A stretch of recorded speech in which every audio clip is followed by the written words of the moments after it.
За өнөөдөр Монгол Улсын засгийн газраас бас түүхэн шийдвэр гарлаа.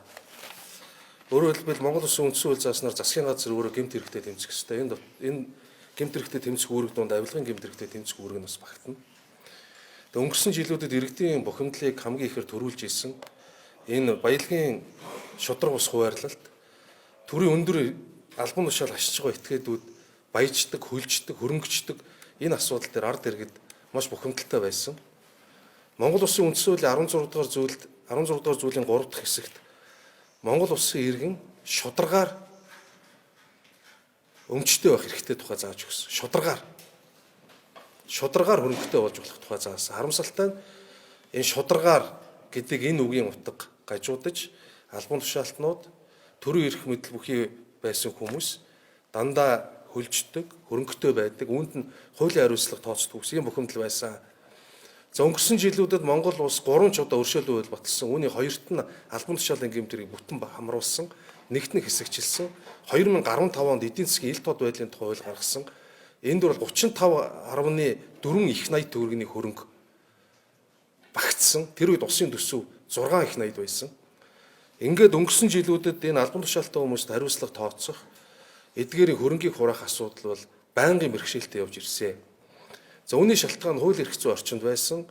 За мөн бид нар хууль эрх зүйн орчинд дутмаг олон зүйл зохицуулагдаагүй байсан. Ингээд энэ болгоныг зохицуулах зорилготой Монгол улсад шудраг бусаар хинч хүлжих ёсгүй. Нэн ялангуяа нийтийн албан тушаалтан буюу төрийн өндөр албан тушаалтнууд хууль бусаар хөрөнгөчих ёсгүй гэсэн энэ үндсэн хуулийн үзэл санаан дээр үндэслэж засгийн газар хууль тогтоомжийн биелэлтийг биелүүлэх улсын хурлын үүрэг гүйцэтгэдэг энэ зүйл дээр бас үндэслэж нийтийн албан тушаалтны хууль бус хөрөнгийг хураан авах нөхөн төлөвлөх тухай анхдагч хууль за мөн бусад 17 хууль нэмэлт өөрчлөлт оруулах авилгын багц хуулийн төслийг Монгол Улсын засгийн газрын хурлаанаар хилцээд улсын хурлд өргөн мэдүүлж хилцүүлэх нь зүйтэй гэсэн шийдвэр гаргалаа.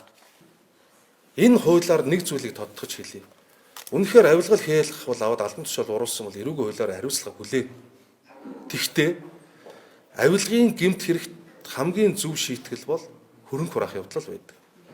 Хөрөнгөний үр шимийг хүртчихэд өнөөдөр олон тэрмаар нь хөрөнгө завшичаад маш бага хэмжээний ял аваад байгаа. Энэний эсрэг л явж байгаа хууль. Эсэргүүцлүүд ил тал зөндөө байгаа. Одоо бүтгэж байна. Хувь хүний өмчийг хураах гэхлээр. Тэр хувь хүний өмчийг хураах гэдэг нь огт байхгүй. Хувийн компаниудыг хөрөнгөд халдах гэж огт юм байхгүй.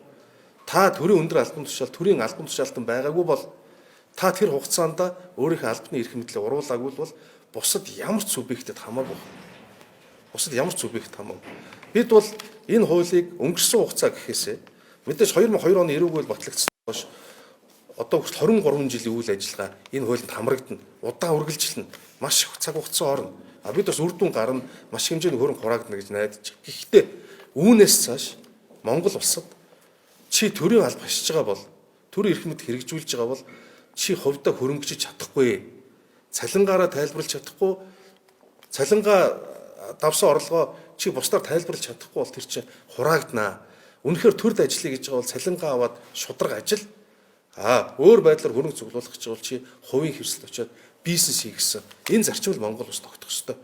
Монгол улсад төрийн эрх бүхий барих дээд байгууллага өндөр албан тушаалд очичоод тэгээд үр хөвгт нь өөрсдөө хамаарал бүхий этгээдүүд нь хөрөнгөчөөд хууль бусаар хөрөнгөчөөд явдаг. Энэ байдал цаашдаа тасан зогсоох ёстой. Тийм учраас энэ бол ирээдүйд чиглэсэн агуулга нь хавьгүй өргөө хууль гэж Монгол улсын засгийн газар үзэж байна.